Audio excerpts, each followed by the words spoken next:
Hello everyone. तो आज हम एक ट्रिक देखने वाले हैं एनएलएम में। तो मैं रेकमेंड करूँगा कि आप पूरा वीडियो देखो, क्योंकि आप ये सीख लो कि ये ट्रिक कहाँ पे अप्लाई होती है और इसे कैसे अप्लाई करना होता है। एंड उसके बाद मैं एक और प्रॉब्लम दूंगा आपको, तो वो आप प्रैक्टिस कर सकते हो। तो हम इस ट्रिक को इस इरोडोव के प्रॉब्लम के थ्रू सीखेंगे। तो फर्स्ट ऑफ ऑल ये बता देता हूँ कि ये ट्रिक कहाँ कहाँ वैलिड होती है, ठीक है। तो ये ट्रिक तभी वैलिड होती है जब देखो कि जब तुम्हारे टेंशन के अगेंस्ट ना, जब तुम्हारे टेंशन के डायरेक्शन के अगेंस्ट सिर्फ ग्रेविटी का कंपोनेंट होता है, तब ये ट्रिक वैलिड होती है। वैसे तो भाई बहुत सारे केसेस में मैं इस ट्रिक को मॉडिफाई कर सकता हूँ, लेकिन ताकि आप लोग कंफ्यूज ना हो इसलिए मैं यही पार्ट बता रहा हूँ कि ये ट्रिक तभी वैलिड होती है जब अगर मेरे टेंशन के ऑपोजिट जब एक ग्रेविटी का कंपोनेंट हो तभी, ओके, और कोई फोर्स ना एक्ट करे, ओनली ग्रेविटी का कंपोनेंट, नॉर्मल वॉर्मल कुछ नहीं, ठीक है। तो चलो अब ट्रिक देखते हैं। तो सबसे पहले मैं आपको एक सिंपल एग्जांपल समझा देता हूँ और उसके बाद हम ये वाला क्वेश्चन भी करेंगे, ठीक है।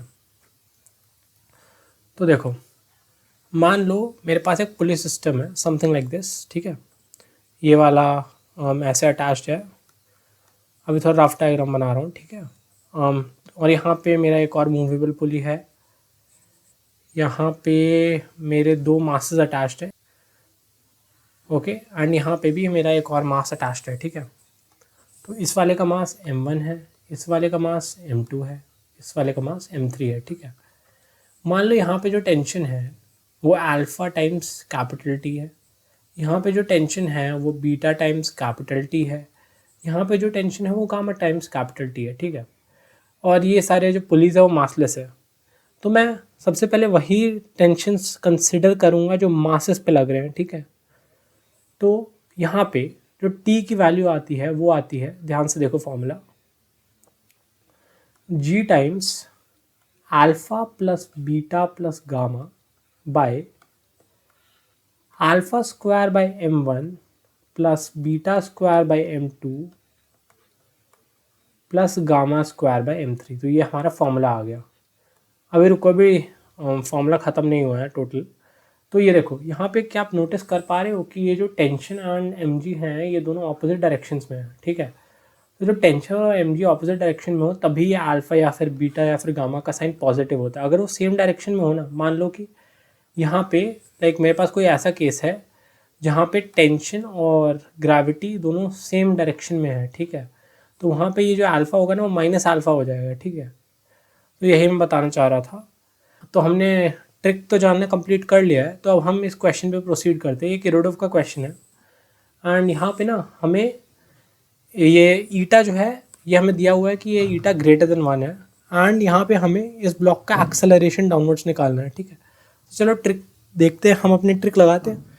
तो जो टी होगा वो किसके बराबर होगा, सारे पुलिस मासलेस है ऑफ कोर्स। सो यहाँ पे मैं टेंशन टी मान लेता हूँ, यहाँ पे भी मैं टेंशन टी मान लेता हूँ, क्योंकि ये मासलेस है, यहाँ पे टेंशन 2t होना पड़ेगा, राइट।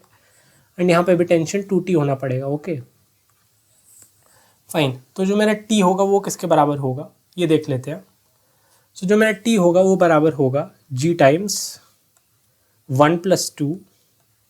अब यहाँ पे देखो, यहाँ पे ना ये इसका साइन आल, यहाँ पे ये डायरेक्टली ऐसे नहीं है, लाइक डायरेक्टली इसका एम जी यहाँ पे नहीं लग रहा है, यहाँ पे कुछ और लग रहा है, यहाँ पे एम जी साइन अल्फा लग रहा है, ठीक है। एंड ये दोनों अपोजिट डायरेक्शन में है। तो यहाँ पे मैं लिखूंगा 2 साइन अल्फा, ठीक है। अगर ये एक एंगल ऑफ अल्फा पे इंक्लाइंड है और ग्रेविटी का वो वाला कंपोनेंट लग रहा है, तो यहाँ पे मैं साइन अल्फा लिखूंगा मेरे इस वाली चीज़ के बाद, इस वाली चीज़ के बाद मैं साइन अल्फा लिख दूंगा, ठीक है। Whole divide by denominator same रहेगा, डिनोमिनेटर सेम रहेगा, इसलिए मैंने बोला कि थियोरी अभी कंप्लीट नहीं हुई है, ठीक है।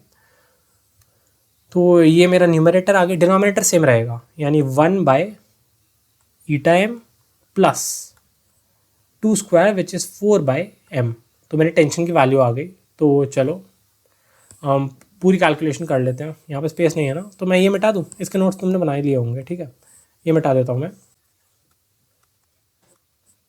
तो यहाँ से जो मेरा टी का वैल्यू आ जाता है ना वो आ जाता है mg times eta 1+2 sine alpha whole divided by 4 eta plus 1, ठीक है। अब मुझे क्या निकालना है, मुझे एक्सेलरेशन निकालना है। सिंस ईटा ग्रेटर देन 1 है तो इसका एक्सेलरेशन नीचे की तरफ ही होगा ना, तो अब मैं एक्सेलरेशन की वैल्यू निकालने वाला हूँ। सो ईटा एम जी माइनस टी किसके बराबर होगा, ईटा एम जी मैंने कॉमन ले लिया, नेट फोर्स ईटा एम जी मैंने कॉमन ले लिया, तो यहाँ पे मेरा जो न्यूमरेटर आएगा वो आएगा 4 eta minus 2 sine alpha whole divided by 4 eta plus 1, and ये किसके बराबर आएगा, eta times M times A. ठीक है, सो ईटा एम कैंसिल हो गया, जो मेरा ए का वैल्यू आया वो आया A is equal to G times 4 eta minus sine alpha by 4 eta plus 1। ठीक है, so this is our answer. तो आपका होमवर्क क्या है, आप ये होमवर्क ले जाओ, इसी ट्रिक से सॉल्व करना है। ठीक है, आपका होमवर्क है इरोडिव का प्रॉब्लम 1.73। ठीक है, ये वाला आपका होमवर्क है, तो प्लीज़ कमेंट सेक्शन में इसका आंसर बता देना, and that is it for this video.